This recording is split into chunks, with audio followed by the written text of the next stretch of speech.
حجت الاسلام المسلمین مولانا حسنین عباس صاحب سے کہ وہ آج کی مجلس اعزاز سے خطاب کریں۔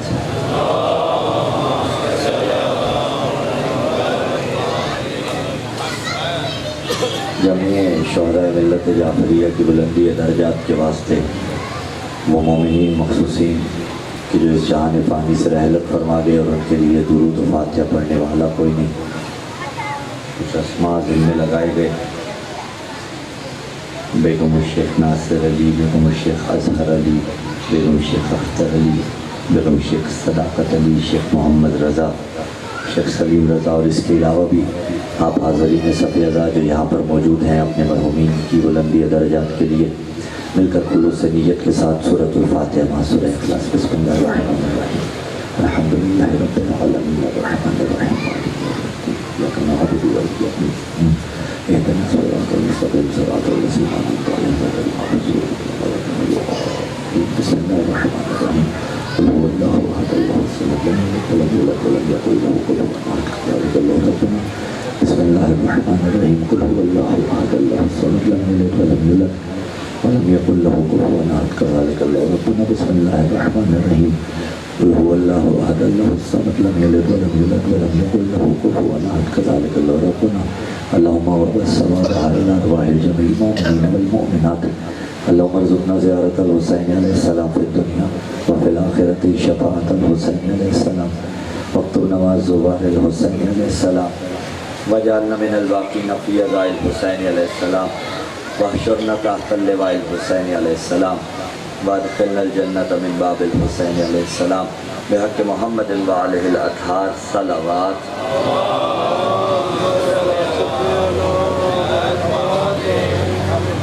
اعوذ باللہ السمیع العلیم من الشیطان اللعین الرجیم، بسم اللہ الرحمن الرحیم، الحمد للہ الاولی فلا شیء قبلہ والآخری فلا شیء بعدہ، والظاہری فلا شیء فوقہ والباطنی فلا شیء دونہ، الحمد للہ الذی نور قلوبنا بنور ولایت المعصومین علیہم السلام، والصلاة والسلام علی الشمس الضحیٰ بدر الدجا صدر العلا نور الہدا قحف الورا مصباح الظلم جمیل الشیم شفیع الامم صاحب الجود والکرم، سید الثقلین نبی الحرمین امام القبلتین وسیلتنا فی الدارین محبوب رب المشرقین و رب المغربین، جد الحسن والحسین ابو القاسم محمد،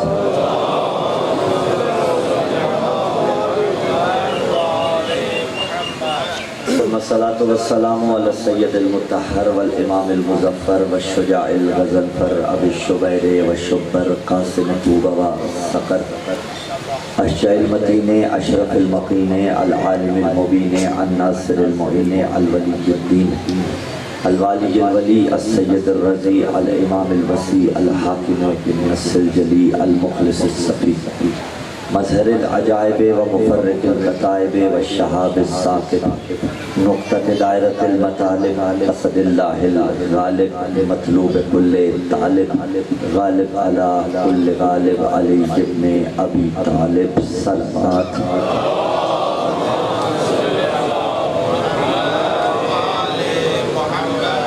ولعنت اللہ علی جمیع اعدائهم ومقصری فضائلهم ومناقبهم وبلاغهم من یوم انعقاد نطفتهم الى قیام یوم الدین، اما بعد، قال اللہ تعالی فی کتاب اللہ الناطق بالقرآن الصادق والنور الساطع، بسم اللہ الرحمن الرحیم، ولا تقولوا لمن يقتل في سبيل الله اموات بل احیاء ولكن لا تشعرون۔ السلام علی الحسین وعلى علی بن الحسین وعلى اولاد الحسین وعلى اصحاب الحسین، خضوع ولایت سے مزین اور عطر مبتت سے معطر، عظمت اہل بیت علیہ السلام کی شایان شان پر خلوص استقبال یا صلوات کی تلاوت ہوئی۔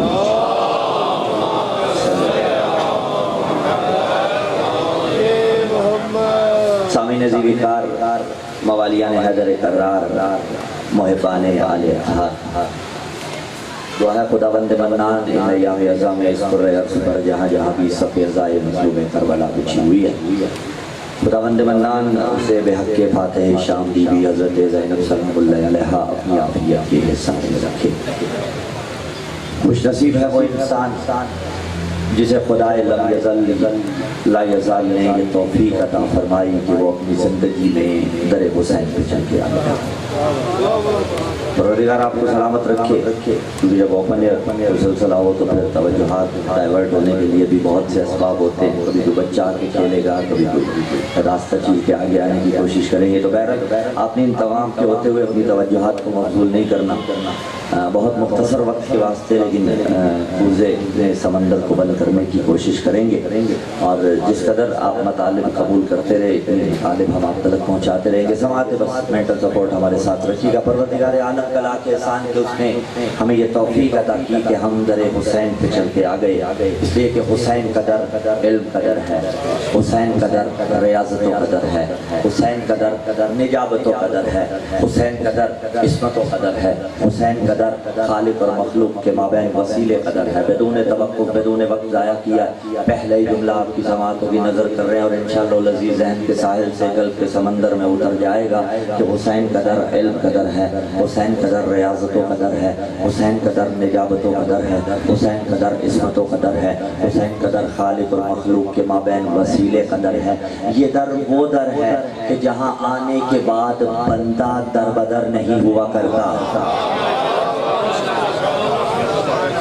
در پہ آنے کے بعد انسان اپنے مقصد حیات کے قریب ہو جاتا ہے۔ یہ در انسان کو انسان بن کر جینے کا سلیقہ سکھاتا ہے، یہ در آدمی کو اس دور میں حریت سکھاتا ہے۔ ایسے شکر ادا نہ کیا جائے اس در پہ آنے کا۔ اور دیکھیے سیرت معصومین علیہ السلام یہ تھی کہ جب بھی کوئی نعمت ملتی تھی ہمیں بھی اسی روش پہ چلنے کی جو ہے کوشش کرنی چاہیے، اور انشاءاللہ لذیذ اس نے زن رکھتے ہیں مومنین یقیناً یوں ہی کرتے ہوں گے۔ جب بھی کوئی انسان کو پروردگار عالم کی جانب سے نعمت ملے تو بشریت کا تقاضا یہ نہیں کہ انسان اکڑتا پھرے کہ میرا کمال ہے، میں اس قابل تھا تب مجھے یہ مل گیا، نہیں، تقاضا بشریت یہ ہے، معصومین کی اتباع کا تقاضا یہ ہے کہ سر سجدے میں رکھا جائے۔ معصومین کی زندگانیوں سے یہی سیرت ہمیں ملی نا کہ جب بھی کوئی نعمت بول کے والے جب بھی کوئی نعمت ملتی تھی سر سجدے میں رکھتے تھے۔ تو کیا خیال ہے عزاداران سید الشہداء، عزاداری سید الشہداء نعمت ہے یا نہیں؟ اور زیارت عاشورہ کے جملے، جب زیارت عاشورہ مکمل کی جاتی ہے سر سجدے میں رکھا جاتا ہے تو دعا پڑھی جاتی ہے، اللہم لک الحمد حمد الشاکرین لک علی مصابہم الحمدللہ علی عظیم رضیتی۔ میرے اللہ میں تیرا شکر بجا لاتا ہوں، ویسا شکر جیسا شکر تیرے شاکر بندے بجا لاتے ہیں۔ میرے اللہ تیرا لاکھ شکر کہ تو نے ہمیں عزاداری سید الشہداء مفہومی ترجمہ عطا کی، یعنی بالفاظ دیگر میرے اللہ تیرا لاکھ شکر تو نے مجھے حسین کا ماتمی بنایا۔ تو اب اگر عزاداری سید الشہداء نعمت ہے اور یقیناً نعمت ہے، اور نعمت کے شکرانے کا حق ادا کیسے ہوتا ہے کہ سجدہ شکر بجا لایا جائے، شکریہ کے کلمات زبان پہ جاری کیے جائے۔ تو عزاداری سید الشہداء نعمت ہے، وظیفہ بتانے لگے ہیں کہ کون سے سجدے شکر کے ادا ہو، کتنی تعداد میں شکر کے سجدے ادا ہو کہ عزاداری والی نعمت کا حق ادا ہو۔ تو دیکھیے اگر انسان کو اللہ 50 60 70 75 برس جتنے سال بھی عمر عطا کر دے، اس عمر میں وہ سر سجدے میں رکھے اور اس دوران فقط واجبات کے لیے سر اٹھائے، واجبات انجام دے، پھر سر سجدے میں رکھ دے اور سر سجدے میں رکھ کے زبان پہ یہی تسبیح جاری کرتا رہے، شکرن للہ علی عزائل حسین، شکرن للہ علی عزائل حسین۔ جو ترجمے تک پہنچ گئے انہیں ہمارا سلام، جو نہیں پہنچے میں ساتھ ملا لیتا ہوں۔ میرے اللہ تیرا لاکھ شکر تو نے مجھے حسین کی عزاداری نصیب کی۔ بالفاظ دیگر میرے اللہ تیرا لاکھ شکر تو نے مجھے وہ ہاتھ عطا کیے جو عباس کے علم کو تھامتے ہیں۔ میرے اللہ تیرا لاکھ شکر تو نے وہ سینہ دیا کہ جس پہ حسین کے نام کا ماتم ہوتا ہے۔ میرے اللہ تیرا لاکھ شکر تو نے وہ آنکھیں عطا کی جو تعزیے کو دیکھ کے خوش ہو جاتی ہے۔ میرے اللہ تیرا لاکھ شکر تو نے وہ قدم عطا کیے جو جلوس کی طرف بڑھتے ہیں۔ میرے اللہ تیرا لاکھ شکر تو نے مجھے عزاداری سید الشہداء والی نعمت عطا کی۔ ساری زندگی واجبات کے لیے سر اٹھائیں اور اس کے بعد مستحبات کی جگہ بھی سر سجدے میں رکھ کے اس عزاداری والی نعمت پر شکر ادا کرتے رہے، تب بھی زندگی مختصر ہے اور اس نعمت کے شکرانے کا حق ادا نہیں ہوتا جسے حسین ابن علی کی عزاداری کہا جاتا ہے۔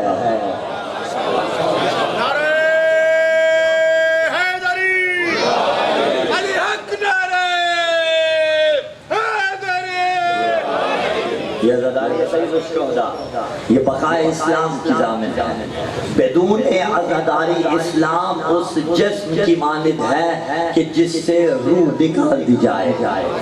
بدون عزاداری سید الشہداء اسلام اس سوکھے ہوئے پیڑ کی مانند ہے کہ جس پہ خزاں چھائی ہو۔ اگر بہار لاتی ہے اسلام کے پیڑ پر تو عزاداری، اگر جسم اسلام میں روح پھونکتی ہے تو عزاداری سید الشہداء۔ کون ہے سید الشہداء؟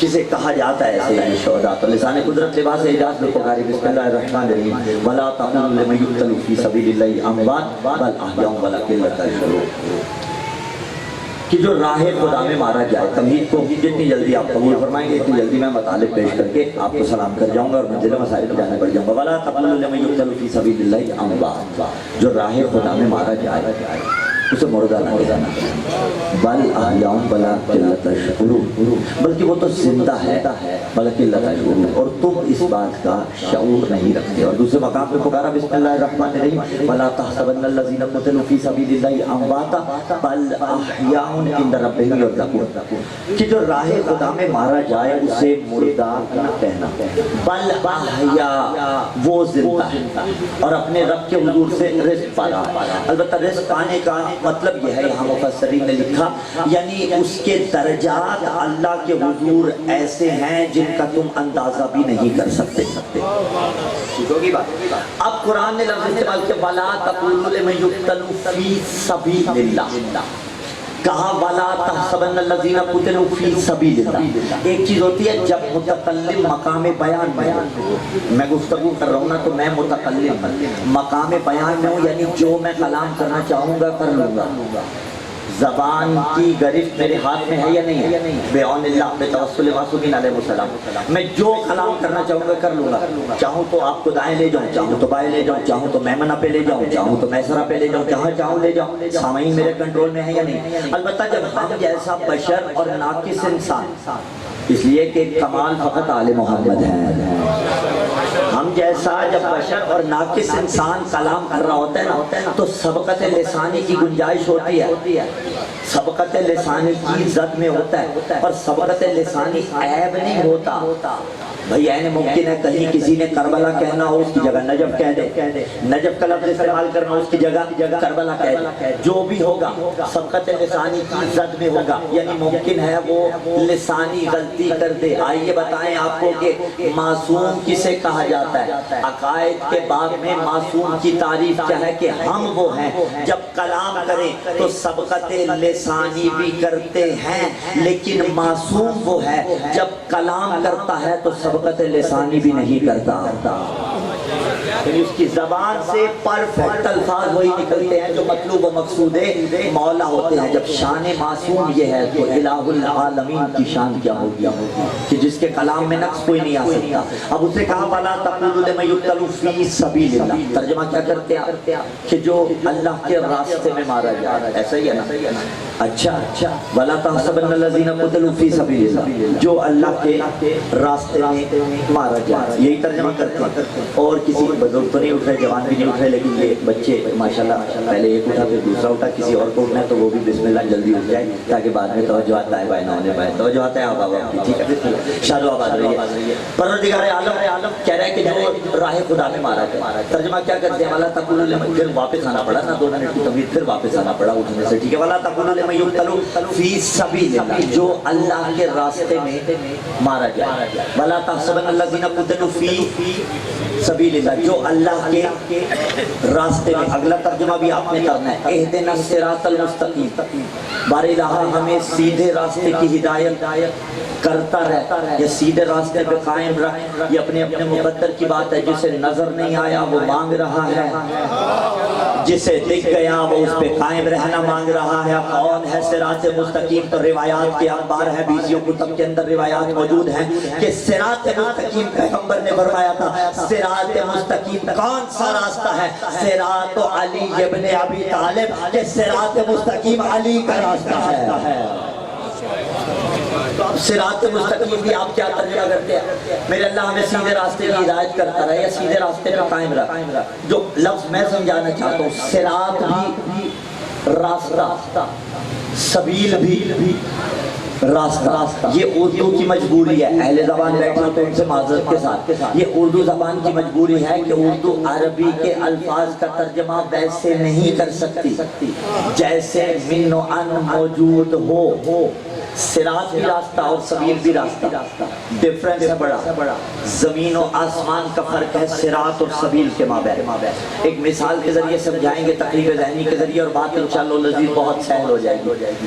صراط کس راستے کو کہتے ہیں اور سبیل کس راستے کو کہتے ہیں؟ کیوں قرآن نے نہیں کہا کہ وَلَا تَقُولُوا لِمَن يُقْتَلُ فِي صِرَاطِ اللَّهِ؟ کیوں قرآن نے نہیں کہا کہ وَلَا تَحْسَبَنَّ الَّذِينَ قُتِلُوا فِي صِرَاطِ اللَّهِ؟ اس کے بجائے کیوں کہا فِي سَبِيلِ اللَّهِ؟ کیوں کہا آخر؟ کیا لاجک تھی، کیا حکمت اس کے اندر؟ بنا تھی آباد و شاعر جی آپ ذرا زندگی اندر آ جائے، ہاں ٹھیک ہے، کیا اس کے اندر لاجک بنا تھی، اس کے اندر حکمت کیا تھی آخر؟ تو دیکھیے صراط کلی راستہ ہوتا ہے، سبیل جزئی راستے۔ میں مثال دے دیتا ہوں، بڑی پرفیکٹ ایگزامپل ہوگا۔ موٹر وے پہ آپ میں سے ہر کسی نے سفر کیا ہوگا، ایسا ہے یا نہیں؟ جب آپ پنڈی بھٹیاں سے، راستے سمجھانے ہم نہیں آئے لیکن پرفیکٹ ایگزامپل ہے، پنڈی بھٹیاں سے فیصل آباد کی جانب مڑتے ہیں تو اس ٹریک کے لیے ایک خاص نام وضع کیا گیا ہے، اس ٹریک کے لیے ایک خاص نام وضع کیا گیا جسے کہتے ہیں M4، اسے کہتے ہیں M4۔ اچھا پنڈی بھٹیاں سے ٹورڈز لاہور سیدھے چلے جائیں، وہ M4 کیا؟ وہ M2۔ لاہور سے ملتان کو مڑیں گے تو وہ M3، ٹھیک ہے۔ اسلام آباد سے تبدیلی پشاور کی طرف چلے جائیں تو وہ M1 کہلائے گا۔ یہ جو ڈیفرنٹ ٹریکس ہیں، کوئی M1 ہے، کوئی M2 ہے، کوئی M3 ہے، کوئی M4 ہے، ان سب کو جب ملا کے کہا تو کیا کہیں گے؟ آباد رہی، شاد رہی۔ جب سب کو ملایا تو موٹر وے، جب علیحدہ سے ذکر کیا تو کوئی M1، کوئی M2، کوئی M3، کوئی M4۔ نتیجہ کیا نکلے گا کہ موٹر وے ایک پل ہے اور اس کی بہت سی جزیات ہیں، کوئی M1 کی صورت میں، کوئی M2 کی صورت میں۔ بھائی دیکھیے فیصل آباد کی عزاداری ایک پل ہے، ایسا ہے یا نہیں؟ اور اس کی بہت سی جزیات ہیں، کوئی گلی میں مجلس ادا ہو رہی ہے، کوئی علی مسجد کے اندر ہو رہی ہے، کوئی بوستان میں ہو رہی ہے، کوئی کسی اور امام بارگاہ میں ہو رہی ہے، ٹھیک ہے۔ جہاں بھی عزاداری سید الشہداء ہو رہی ہے، یہ ساری کی ساری فیصل آباد کی عزاداری کی جزیات ہیں، اور کل کیا ہے؟ فیصل آباد کی عزاداری۔ ایک لفظ کہہ رہا ہوں، عقیدوں کے دامن میں باندھ کے لے جائیے گا، مجمع ہزاروں کا ہو یا چندین ہو، منصبی فریضہ سمجھتے ہوئے قوم کو پیغام دیتا ہوں، ہمیں جزئی عزاداریاں نہیں بچانی، ہمیں کلی عزاداری کو بچانا ہے۔ جزیات میں منقسم ہو کے جزئی عزاداری کو نہیں بچانا، ہمیں کلی عزاداری کو بچانا ہے۔ تو اب جزئی اور کلی کا فرق سمجھ میں آ گیا نا۔ صراط اور سبیل کا بھی فرق یہی ہے کہ کلی راستے کو صراط کہتے ہیں، جزئی راستے کو سبیل کہتے ہیں۔ جتنا فرق M1، M2، M3، M4 اور موٹر وے میں ہے، اتنا ہی فرق سبیل میں اور صراط میں ہے۔ یہ لطف آ رہا ہے افراد کا کہ سبیل ہے جزئی راستہ، صراط ہے کلی راستہ۔ دین ایک کل ہے، اس کی بہت سی جزیات ہیں، نماز ایک جزئی، روزہ ایک جزئی، خمس ایک جزئی، زکوٰۃ ایک جزئی، تولا ایک جزئی، تبرع ایک جزئی، مودت فی القربہ ایک جزئی، ولایت معصومین ایک جزئی، اس کی بہت سی جزیات ہیں۔ اسی لیے قرآن نے کہا وَلَا تَقُولُوا لِمَن يُقْتَلُ فِي سَبِيلِ اللَّهِ وَلَا تَحْسَبَنَّ الَّذِينَ قُتِلُوا فِي سَبِيلِ اللَّهِ، کہ جو سبیل الہی میں مارا جائے۔ اور ادھر کہا اهْدِنَا الصِّرَاطَ الْمُسْتَقِيمَ، صراط ہے کل، سبیل ہے جز، اور صراط علی کو کہا، یعنی کل دین کو علی کی ولایت کہتے ہیں۔ تو صراط کل دین کو کہا، اور قرآن نے کہا کہ جو سبیل الہی میں مارا جائے، اس لیے نہیں کہا اس نے صراط کا لفظ کہ تو جو دین کے ایک جز کو بچاتے ہوئے مارا جائے، وَلَا تَقُولُوا لِمَن يُقْتَلُ فِي سَبِيلِ اللَّهِ، اسے مردہ نہ کہنا، وہ زندہ ہے، اسے شہید کہنا۔ پتہ چلا جو دین کے ایک جز کو بچاتے ہوئے مارا جائے وہ شہید کہلاتا ہے، یعنی اگر کوئی نماز کو بچاتے ہوئے مارا جائے وہ شہید کہلاتا ہے، اگر کوئی روزے کو بچاتے ہوئے مارا جائے تو وہ شہید کہلاتا ہے. اگر کوئی خمس کو بچاتے ہوئے مارا جائے تو وہ شہید کہلاتا ہے. اگر کوئی حج کو بچاتے ہوئے مارا جائے تو وہ شہید کہلاتا ہے. جو دین کی ایک جز کو بچاتے ہوئے مارا جائے وہ آخری علی ولی اللہ پڑھنے والے تک وہ شہید کہلاتا ہے. اور کیا فرق ہے شہید اور سید الشہداء میں؟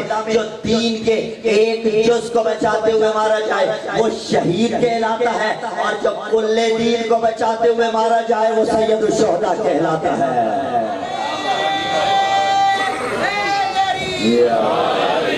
جو دین کی ایک جز کو بچاتے ہوئے مارا جائے وہ شہید بنتا ہے, اور جو کل دین کو بچاتے ہوئے مارا جائے وہ سید الشہداء بنتا ہے. تاریخ کے اندر دو سید الشہداء ملیں گے, ایک حضرت حمزہ سید الشہداء, ایک سید الشہداء حسین ابن علی. لیکن ڈیفرنس کیا ہے دونوں میں, فرق کیا ہے دونوں میں؟ وہی فرق ہے جو تاریخ کی دو معصومہ بیویوں میں ہے کہ مریم بھی بطول ہے, سیدہ بھی بطول ہے.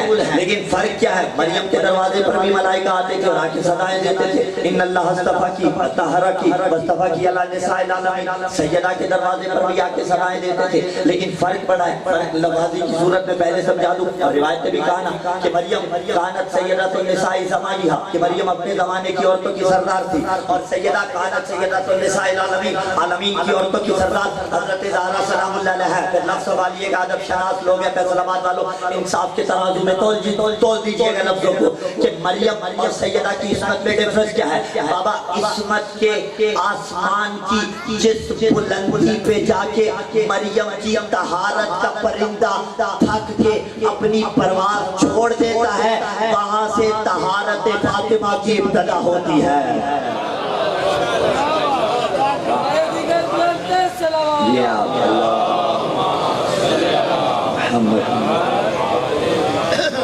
اسی لیے میرا عزیز نے کہا تھا کہ ہاں اے زباں خاموش ادب کا ہے یہ مقام, کوثر سے منہ کو دھو لے تو لے فاطمہ کا نام. ہاں اے زباں خاموش. چوتھے مصرے میں لفظ کلک استعمال کیا, بچوں کے لیے ترجمہ کرتا چلا جاؤں. کلک کہتے ہیں قلم کو. میر انیس علیہ رحمہ قلم چلا رہے تھے نا, تو انہوں نے کہا کلک اپنے سر کو جھکا, کہا ہاں اے زباں خاموش ادب کا ہے یہ مقام, کوثر سے منہ کو دھو لے تو لے فاطمہ کا نام. اے دل بجز درود نہ کچھ کیجیو کلام, اے کلک اپنے سر کو جھکا لے با احترام. کاغذ پہ پہلے سورہ مریم کو دم کروں, تب فاطمہ کی عصمت و عفت رقم کروں.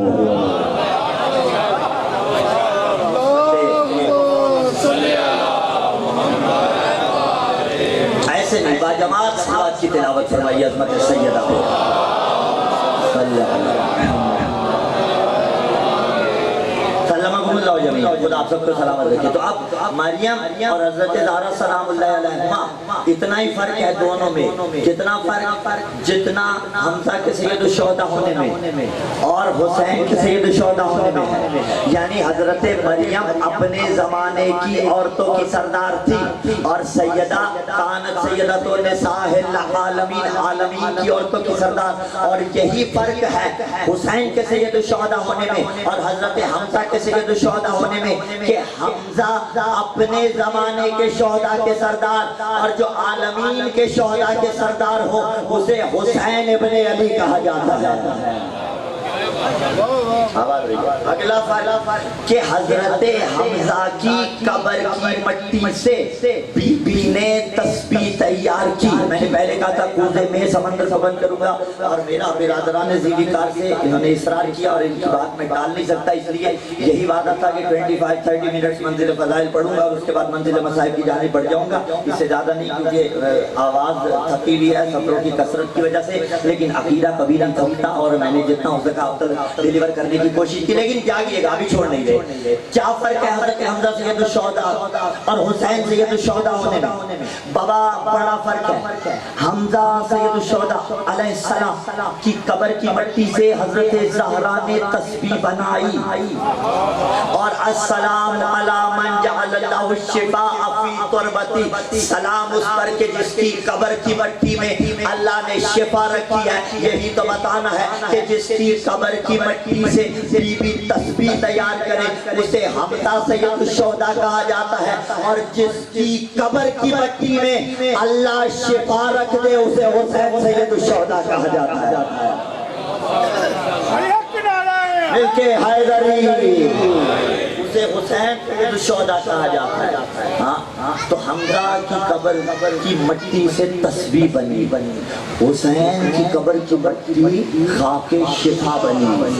اور آج بھی سجدے گاہ کی صورت میں لطف حسین شامل ہے یا نہیں ہے؟ ملا ہے خاک شفا سے عبادتوں کو عروج، میری نماز پہ مرزا کرم حسین کا ہے.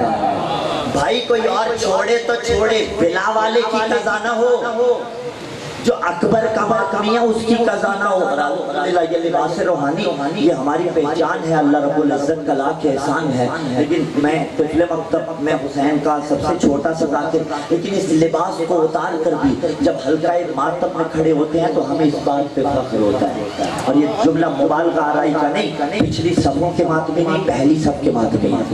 وہ بھی نہیں کہ جسے ماتمی باہر نکال دیتے ہیں تمہاری تلی نہیں ملتی ذرا پیچھے چلے جاؤ، ایسے نہیں. اس بات پہ فخر ہے کہ حسین کے ماتمی ہیں. لیکن جتنے حسین کے ماتمی بیٹھے ہوئے مکتب کی ترجمانی کرتے ہوئے اپنے عقیدوں کے دامن میں اس بات کو باندھ کے لے جانا جو حسین کا ماتمی ہو اور جس کا ہاتھ سینے پہ یا حسین کے لیے پڑتا ہو، اور یہ جو تم ہاتھ یا حسین کے لیے سینے پہ مارتے ہو نا، یہ عصر حاضر کی یزیدیت کے منہ پہ تماچا بن کے لگتا ہے. یہ تماچے مارتے رہنا، اللہ تمہیں سلامت رکھے، تمہارے حوصلے بلند ہیں. لیکن جتنے ماتمی بیٹھے ہو جس کا ہاتھ حسین کے لیے سینے پہ پڑے اس پہ لازم ہے کہ نماز کے وقت تکبیرۃ الاحرام کہتے ہوئے اللہ اکبر بھی کرے.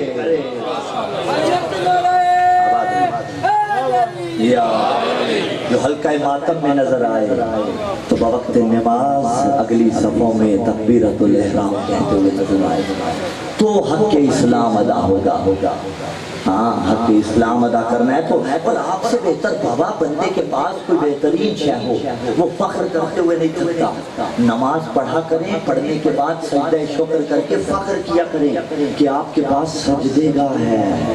اسی لیے لکھا بات مصرے تمام کرنا منزل مسائل کی جانب بڑھ جائیں کہ ملا ہے ملا کے شفا سے عبادتوں کو عروج، میری نماز پہ مرزا کرم حسین کا ہے. زمانے میں کہیں بھی کسی بھی ملک جا کے اوپنلی کسی دوسرے ملک کا جھنڈا لگائیے گا نا تو پھر وہ حکومت آپ سے پوچھے گی، لیکن ایک پرچم ہے جسے کوئی جھکا نہیں سکتا. وہ پرچم کون سا ہے؟ ملا ہے خاک شفا سے عبادتوں کو عروج، میری نماز پہ مرزا کرم حسین کا ہے. بڑوں بڑوں کے بھی جھنڈے جھکائے جاتے ہیں، نہیں جھکا ہے کبھی جو علم حسین کا ہے. مولا سے مخاطب ہو کے کہا حسد کی آگ میں جلنے سے ذکر پہ فتوے، عزاداری پہ فتوے، ماتم پہ فتوے، جلوسوں پہ فتوے. حسد کی آگ میں چلنے سے تجھ کو کیا حاصل؟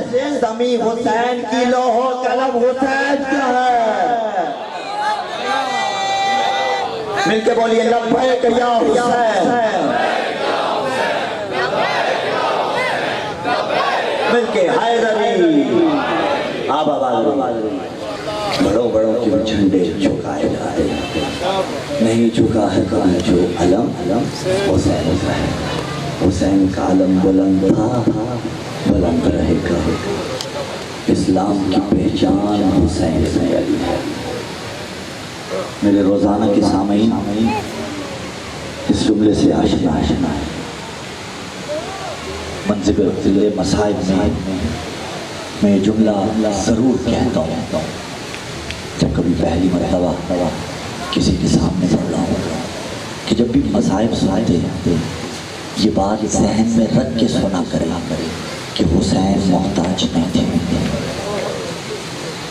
حسین اگر انگشت کا اشارہ کر دیتے فرات میرے مولا کے قدموں میں آ جاتے.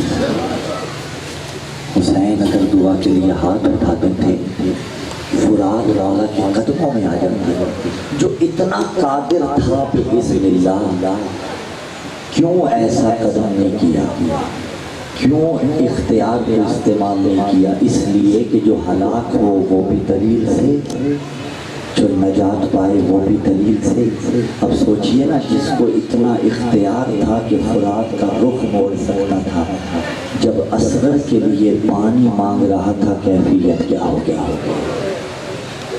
حسین نے کہا حل من ناصر ینصرنا. خیام میں کوہرام برپا ہوا. حسین خیام میں آئے ہیں، بیویوں کو خاموش کروایا، علی اصغر خاموش نہیں ہو رہے تھے. گویا اپنی زبان حال سے اصغر کہہ رہا تھا بابا تو دشت بیابان میں مدد کو پکار رہا ہے. بابا مجھے لے جا, میں علی اکبر بن کے تیری مدد کرنے کے لیے تیار ہوں. اجر کو مدد کرتے آئیے گا تیار. حسین نے علی اصغر کو اٹھایا, میدان میں آئے بلا تشریف اپنے ہاتھوں پہ اٹھا کے مولا نے فوج اشقیہ سے مخاطب ہو کے کہا حل انا المذنب ام حاضر رضی. فوج اشقیہ اگر تمہارے نزدیک قصور ہے تو مجھ حسین ابن علی کا قصور ہے. اگر قصور ہے, میرا بیٹا تو بے گناہ ہے, میرے بیٹے کو پانی پلاؤ. عزادارو حرملہ لعین سے عمر سعد نے کہا اقطع کلام الحسین, حرملہ حسین کے کلام کو قطع کر. عزادارو وہ تیر اٹھایا گیا جو عربوں نے قسم کھا رکھی تھی کہ انسانوں پہ نہیں چلانا. اجرکم اللہ, تیاری کرتے آئیے گا. انسانوں پہ نہیں چلانا. وہ تیر اٹھایا, 3 شعبہ تیر تھا. اس کا اثر کیا تھا وہ بعد میں پڑھوں گا. اصغر کا تیر, پہلے اس تیر کا ایک اور اثر سنیے. کربلا میں یہ تیر کچھ اور بھی مقامات پہ چلا تھا, جن میں سے ایک مقام یہ ہے 3 شعبہ تیر میرے اور آپ کے مولا آقا حسین کے سینے پہ مارا گیا. عزادارو روایت کے الفاظ, حسین نے سامنے سے کھینچنا چاہا, حسین سے تیر کھینچا نہیں. کریے سوال, پشت سے حسین نے تیر نکالا. اب جو پشت سے 3 پھل والا تیر نکالا نا حسین نے, سینے میں سوراخ ہو گیا. حسین کے سینہ چھلنی ہو گیا. اور رونے والے عزاداروں, جس تیر نے حسین کے سینے میں سوراخ کیا تھا, اللہ جانے جب اصغر کے گلے پہ لگا تو کیا کیا. یہی روایت نے لکھا فَذُبِحَتْ طِفْلُ مِنَ الْأُذْنِ إِلَى الْأُذْنِ. ادھر تیر چلا, ادھر علی اصغر ایک اذن سے لے کے دوسرے اذن تک ذبح ہو گیا. میری جانب دیکھیے گا بلا تشبیہ. عزادارو 3 پھل والا تیر تھا جو اصغر کی گردن پہ لگا. ایک نہیں, 2 نہیں, اس کے 3 پھل تھے, جبکہ ایک پھل بھی اصغر کی گردن سے بڑا تھا. اللہ جانے 3 پھلوں کو کیسے برداشت کیا. عزادارو ادھر تیر چلا, بچہ حسین کے ہاتھوں پہ منقلب ہو گیا. اور بعض ارباب مقاتل نے لکھا تیر اصغر کے گلے پہ لگنے کے بعد حسین مولا کے بازو پہ لگا, اور اگر بازو حسین نہ ہوتا پھر کربلا میں جدھر جدھر تیر جاتا ادھر ادھر رباب کی کمائی جاتی. عزادارو حسین کے ہاتھوں پہ علی اصغر تھا. مائیں اپنے بچوں کو گلے پہ اگر کوئی رومال باندھے نا کپڑے کا, اور اگر وہ سختی سے بندھ جائے جلد پہ نشان پڑ جاتا ہے کہ نازک بدن ہوتا ہے. اب تصور کیجئے, نازک بدن اصغر کا تھا, حیوانوں والا تیر لگا. مجھے نہیں پتا کون سی رگ کہاں سے کٹی, گوشت کا کون سا ٹکڑا حسین کے ہاتھوں پہ رہا, کون سا اصغر کے گلے سے باقی رہا, لیکن اصغر حسین کے ہاتھوں پہ ذبح شدہ تھا. عزادارو کبھی کوئی ایسا باپ دیکھا ہے جس کا جو چھوٹا سا بچہ مر جائے اور اس نے ہاتھوں پہ اٹھایا ہوا ہو تو ہاتھ کیا بنتا ہے؟ لوگ قریب آتے ہیں, کہتے ہیں دیکھ تیرا بچہ مر گیا, ہمیں دے دے, تجھ میں حوصلہ نہیں ہوگا اٹھانے کا. عزادارو حوصلہ نہیں دے سکتے تھے, نہ دیتے, نہ ظلم تو نہ کرتے. ذبح شدہ علی اصغر حسین کے ہاتھوں پہ تھا. حسین بن نمیر واللعین ہے, اس نے تیر کا نشانہ بنایا اور کھینچنے کے بعد زہرا کے بیٹے کے لبوں پہ مارا. عزادارو زخمی علی اصغر حسین کے ہاتھوں پہ, زخمی لب حسین کے پاس. آخری روایت بعض ارباب مقاتل نے لکھا حسین نے علی اصغر کو دفن کر دیا, لیکن جب سروں کو گننا شروع کیا ایک سر کم تھا. ایک لعین نے کہا میں نے دیکھا تھا حسین کچھ دفن کر رہا تھا. اب ظالموں نے زمین میں نیزے مارنا شروع کیے. ایک نیزے پہ حسین کا علی اصغر بلند ہوا. وہ شہید ہے علی اصغر, جسے ایک نہیں, 2 نہیں, 3 بار شہید کیا گیا. ارے پہلی بار حیوانوں والا تیر لگا, دوسری بار نیزے پہ بلند ہوا, اور تیسری بار سر تن سے جدا کیا گیا. ارے یقیناً ملائکہ پکار اٹھے ہوگے, ارے رباب کی کمائی کربلا میں حیوانوں والے تیروں کی مزار. علی اصغر